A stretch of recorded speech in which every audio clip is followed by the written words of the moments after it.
Le gouvernement renforce les chèques vacances pour aider les familles modestes à partir en vacances.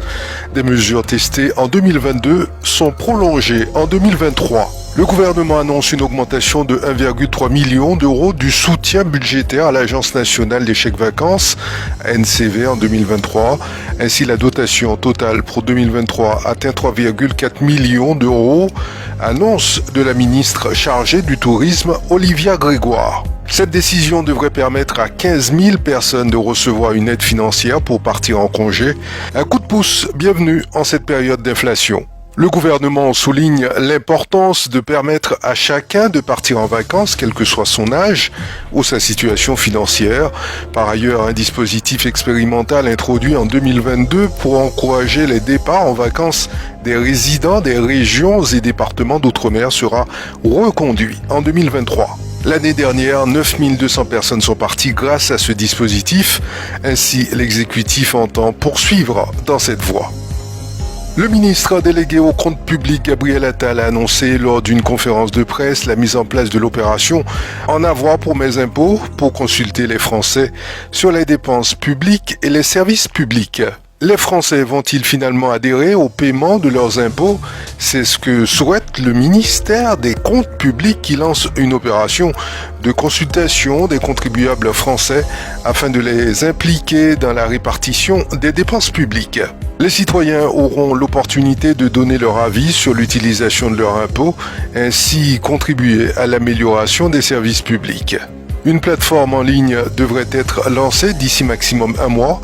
Toujours d'après le ministre délégué, les contribuables pourront y donner leur avis et leurs idées pour améliorer les services publics. La plateforme détaillera, je cite, de manière concrète comment sont utilisés leurs impôts, y compris dans les domaines d'intervention de l'État et des autres administrations publiques auxquelles ils n'auraient peut-être pas pensé, comme les routes, le cinéma, les transports, explique Bercy dans son dossier de presse. La Commission européenne a adopté de nouvelles règles visant à réduire la consommation d'électricité des appareils en mode veille ou mode arrêt. Ces mesures permettraient aux consommateurs d'économiser jusqu'à 530 millions d'euros par an d'ici à 2030. Laisser un lave-vaisselle, un lave-linge, un sèche-linge, un four électrique ou un grille-pain branché sur une prise n'est pas anodin. Même éteint, l'appareil continue de consommer un peu d'électricité. Pour éviter cette consommation inutile, il est bien évidemment recommandé de débrancher les appareils lorsqu'ils ne sont pas utilisés, grâce par exemple à une multiprise munie d'interrupteurs individuels pour chacune des prises. Mais l'immense majorité des consommateurs ne le font pas.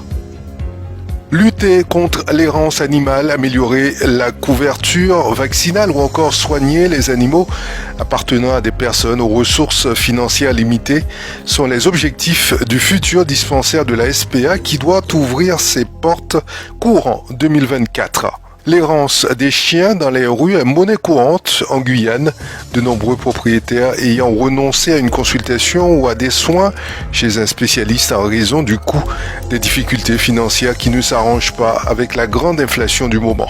Afin de répondre à cette problématique, un dispensaire de la Société de protection des animaux, SPA, devrait ouvrir ses portes à Matoury en 2024. Ce dispensaire à vocation pédagogique et de formation permettra notamment aux personnes les plus démunies de correctement soigner leurs animaux de compagnie. Un projet rendu possible grâce à une aide de l'État de 285 145 € dans le cadre du plan France Relance pour l'accueil des animaux abandonnés en fin de vie. Les personnes qui bénéficieront donc de ce dispositif pour leur animal pourront librement participer aux frais afin de contribuer au fonctionnement du dispensaire. Son exposition a fait sensation en mars dernier. Antoine Denguillou est de retour avec un nouveau projet.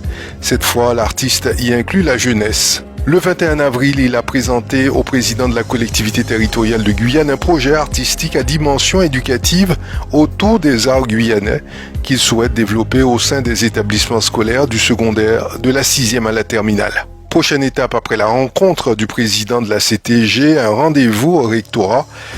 Je cite, on va se rencontrer avant les vacances pour que nous puissions déjà cibler les zones et les différents établissements qui seront retenus, explique Antoine Denguillou.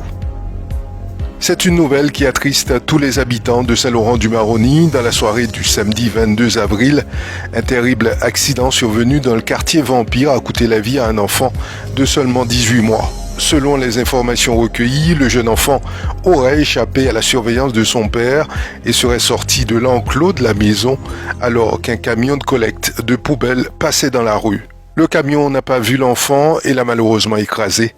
Les parents paniqués ont transporté leur enfant d'urgence à l'hôpital Franck Joly.